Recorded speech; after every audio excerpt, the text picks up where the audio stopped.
beloved Boss Mike Cervera.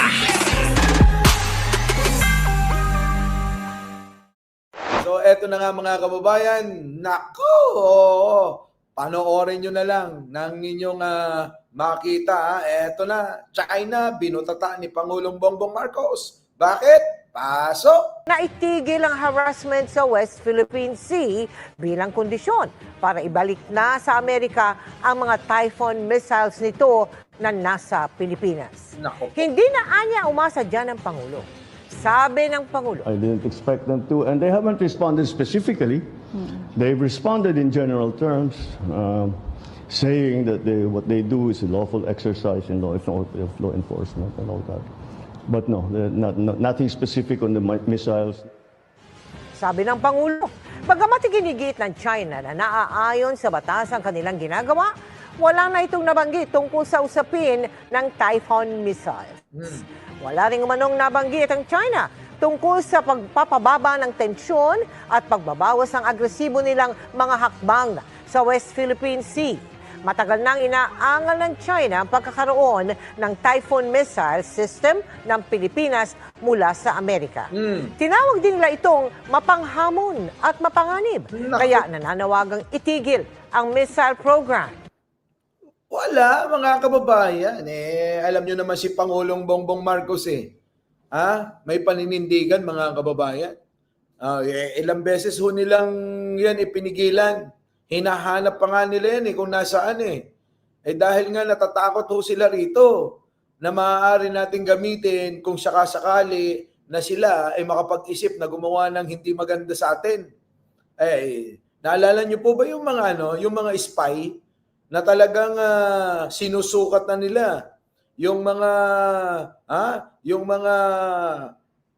natin mga importanteng mga lugar kung saan nandoon yung alin, mga kababayan, yung mga opisina ng gobyerno.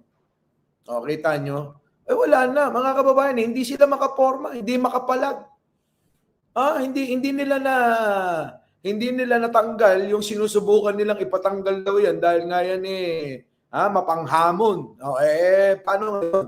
Talagang nanghamon si Pangulong Bongbong Marcos Ano ang hamon niya? Sabi niya sige, umalis na kayo dyan sa West Philippine Sea. Tanggalin nyo na yung mga barko nyo dyan. Wag na kayong manghaharas ng mga mangingisda namin. Kita nyo? Wag na kayong mambobomba ng tubig ng mga barko namin. Wag na kayong maggagamit ng laser. Wag na kayong gagamit ng ano pa ba yun? Yung maingay. Nakakabinging di mo alam kung ano sandata ng mga kababayan. Nako! Sabi nga ni Rexol dito, pati Mindanao, umiikot sila doon mga kababayan, kita nyo, ang Pangulong Bongbong Marcos ba nagpatinag? Hindi magpapatinag, mga kababayan. Bakit? Alam niya naman na talagang walang gagawin ng China, kundi hanggang ganyan lang, pananakot, ganon. Mahilig manakot, parang si yun, yung ultrasonic sound, sabi nga ni Faith Mint Green. Diba, mga kababayan? Ano nangyari? Wala. Hindi nakapalag, mga kababayan kung, alam nyo kung ang nangyari lang, nagtuloy-tuloy yung mga plano ni Pangulong Ferdinand Marcos Sr. ulit. Lagi kong pinagyayabang yan. Na magkaroon ng sariling mga sandata. Nauna pa tayo sa China, mga kababayan. Nauna pa tayo sa China. Sana, siguro malayo na narating natin. Baka nga masigit pa tayo sa Singapore. Di po ba, mga kababayan?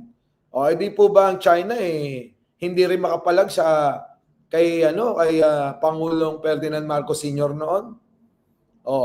Nung nawala lang siya, napabayaan na ng mga sumunod na administrasyon. Kaya ganon. Ngayon, mga kababayan, bumabalik yung anak Wala na, mga kababayan. Wala na. So, itong China ewan ko kung hanggang saan. Di ba? Sabi may nakita ko dito, may sumabog na US, yung bumagsak na. Na nagpapatrol, minsan kasi,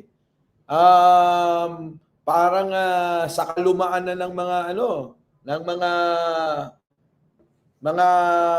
sasakyang panghimpapawid eh. No, hindi nila na naasikaso. Ay nako, anyways mga kababayan, ganun talaga, aksidente, di natin masabi, di ba? Eh yun lang sinakyan ni Bato na helicopter, ano? Yun lang sinakyan na helicopter ni Bato, bumagsak din eh. Buti nga, alam nyo mga kababayan, hindi pa siya kasama. Dahil pagkahatid sa kanya, doon naman bumagsak yung helicopter.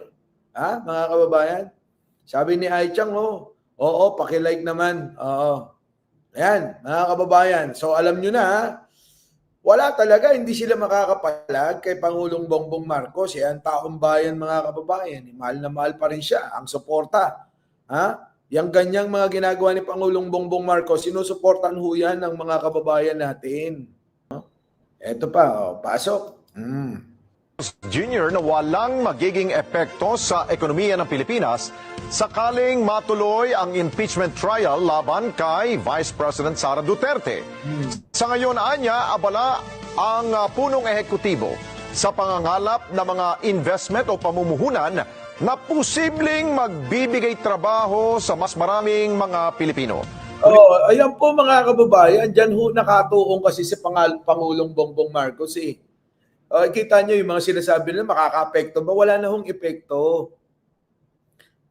Di ba sabi ni Pangulong Bongbong Marcos, wala nang epekto yung pagkaka-impeach ni Sara. Kulang na lang sabihin niya eh. Ano pa ba silbi nila? Kita nyo nga, wala na silang mga taga-sunod. Wala nang taga-suporta. Majority mga kababayan eh. Sumuporta na sa pagpirma. Yung mga dating kalyado ni Digong, wala na mga kababayan eh. Dumiretso na kay kay Pangulong Bongbong Marcos na sumuporta. At sa pagpirma ng ma-impeach siya. Ano pa po ba ibig sabihin nun? Ano po ba ibig sabihin nun na pumirma sila? Ibig sabihin, mga kababayan, gusto na talaga mawala si Sara. At nangangahulugan din, mga kababayan, wala na yung pagsuporta nila kay Pangulong Bongbong Marcos. Di po ba? Ito tuloy natin. Natin ang live report ni Eden Santos. Eden. Yes, Alex, sa harap ng naging pahayag ni Vice President Sara Duterte na malala na ang sitwasyon ng Pilipinas, tuloy-tuloy naman si Pangulong Ferdinand Marcos Jr. sa pangangalap ng investment para sa pagunlad ng ekonomiya ng bansa.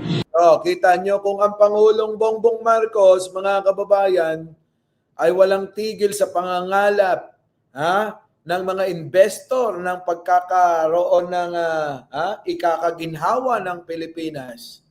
Si BP Sara, panay pa rin ang paninira, Ginagamit pa rin nila ginagamit yung mga kahirapan ng mamayang Pilipino.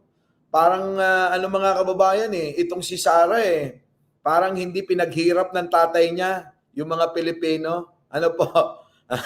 Akala mo talaga itong si Sara guminhawa yung buhay nating mga Pilipino sa tatay niya, Grabe. Kaya yung mga yan, wala nang gagawin. Sabi nga, di ba, doon sa ating panghuling pinakita kagabi, talagang ganun yung mga sawi.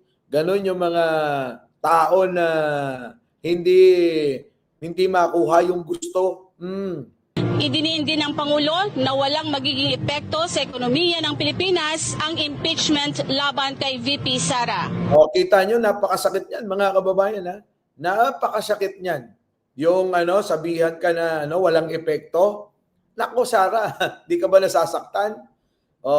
Yung mga DDS dyan walang epekto, di ba?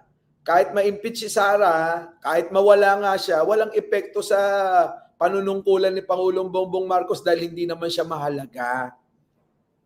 Di ba? Shoutout po sa lahat ng mga bagong dating, sa mga hindi pa nakakapag-subscribe dyan. Tuloy. I doubt it very much. I feel, hindi naman siguro. Wala akong nakikita magiging effect na gano'n. Ito si Pangulong Bongbong Marcos kasi, yung mga simpleng salita mo, nasasaktan na sila. Di po ba, mga kababayan? Simpleng salita lang, nasasaktan na sila, mga kababayan. Sara's nobody now. Yun na nga, wala na talaga. Kahit noon pa man, mga kababayan Wala naman eh. Eh, tanong ko nga eh, ano ba nagagawa niyan at ano ang naitutulong niyan? Ano ba? Tanungin niyo yung sarili ninyo. Ano ba ang parte niya sa gobyerno bilang maging reserba?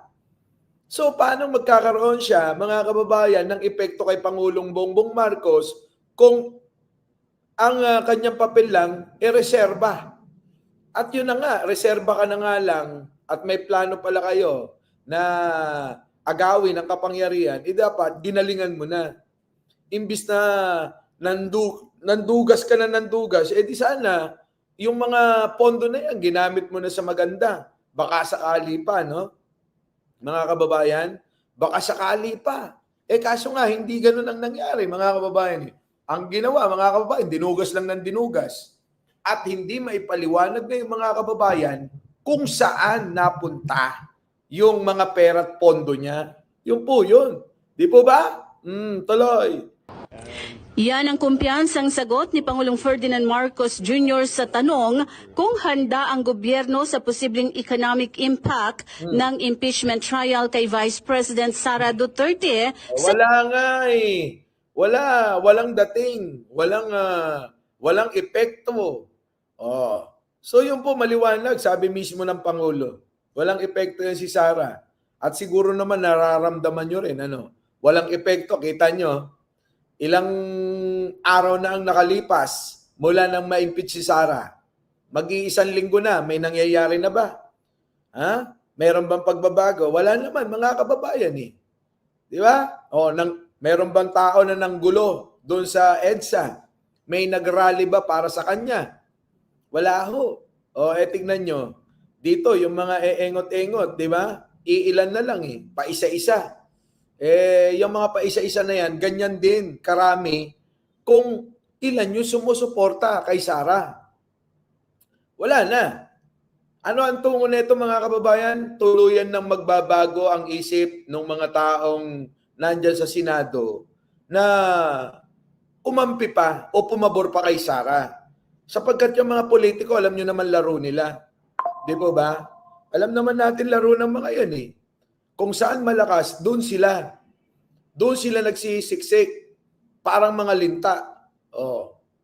Ngayon, nakikita nila, puta wala na si Duterte. Wala man lang nag-rally para sa kanila. Walang nakipaglaban.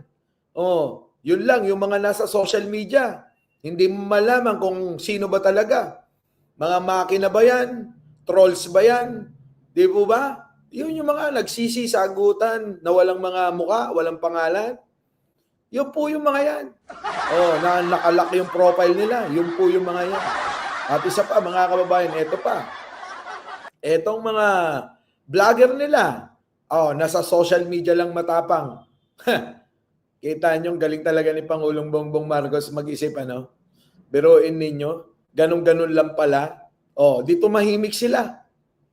Tuloy pa rin, nandiyan pa rin yung paninira. Pero, mga kababayan, mula nang hindi sila dumalo sa TRICOM, ang mga tao nag-aantay sa kanila kung kaya nilang panindigan yung kanilang mga sinasabi.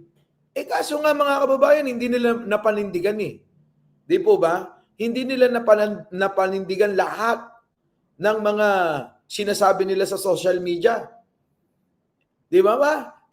Tataas ang kanilang kredibilidad sana kung sila ay dumalo, pagkakataon na nga nila yun Pero yung pagkakataon nila, inayawan pa nila.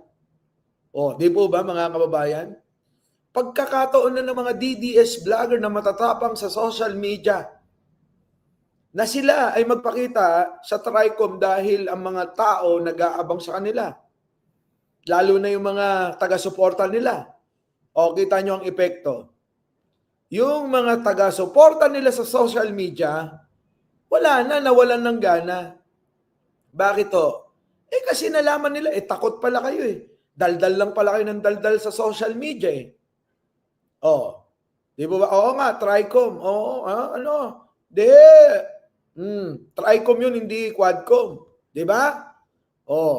Daldal sila ng daldal sa social media, hindi pala nila mapanindigan yun. Di ba? Yan ang problema sa inyo. daldal kayo ng daldal, hindi nyo mapanindigan yung inyong mga sinasabi, kaya tuloy. Nawalan na ng gana yung mga manonood sa inyo. Napupunta na tuloy kay Mike Cervera.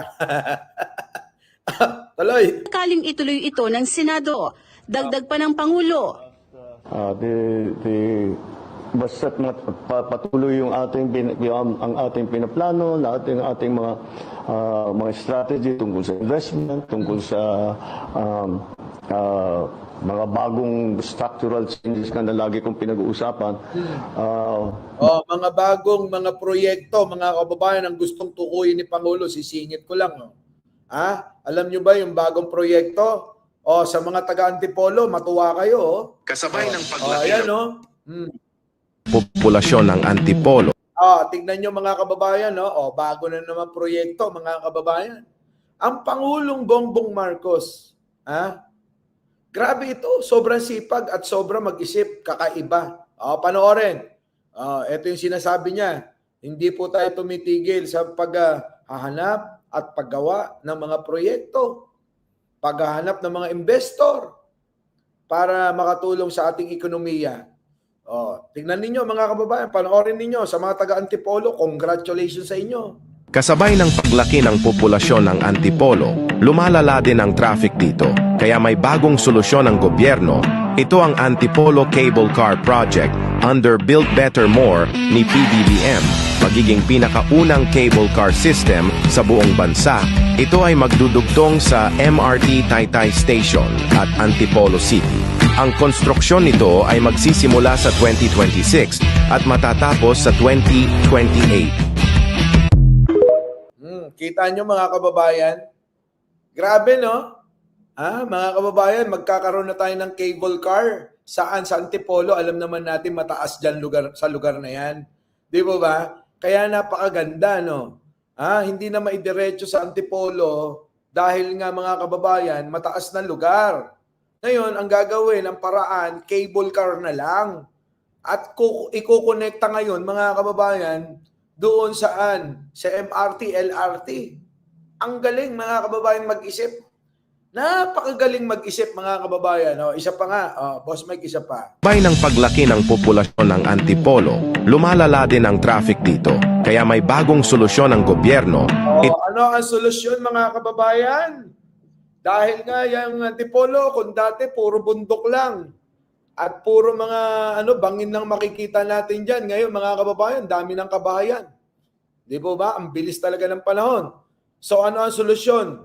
Sa pag-unlad at pagdami ng tao, importante ang transportasyon. Kaya ang naisip ng ating gobyerno ay eto. Ito ang Antipolo Cable Car Project under Build Better More ni PBBM. Magiging pinakaunang cable car system sa buong bansa. Ito ay magdudugtong sa MRT Taytay Station at Antipolo City. Di ba? Napakagaling mga kababayan. Meron bang ganyan si Digong? Pagmamalaki na naman, Dolomite Beach. Walang kamatayang Dolomite Beach mga kababayan. Ang pinagmamalaki lagi ng kampo ni Digong. Samantalang si Pangulong Bongbong Marcos, wala pang. Eto pa mga kababayan, huwag niyong kakalimutan. Yung Dolomite Beach mga kababayan, 6 na taon na umupo yun. Yun lang ang maipagmalaki nila. Huwag niyong ipagmamalaki yung mga tulay. Dahil sira-sira, hindi magamit At ngayon si Pangulong Bongbong Marcos pa rin, ang siyang nagkukumpuni, inaayos, pinapatibay. Mga kababayan? Ngayon, tanong ko, wala pang 3 taon si Pangulong Bongbong Marcos, pero kita nyo naman, napakarami ng mga proyekto at ang dami pa na inumpisahan at ang dami pang uumpisahan. Kaya nga sabi ko sa inyo, kung proyekto lang ni Pangulong Bongbong Marcos ang pag-uusapan, aabutin tayo. Matapos ang termino niya, pinag-uusapan pa rin natin Sa dami, mga kababayan, sa dami. Pasok. Ang konstruksyon nito ay magsisimula sa 2026 at matatapos sa 2028. Diba? Ayan na nga, mga kababayan. Our beloved Boss Mike,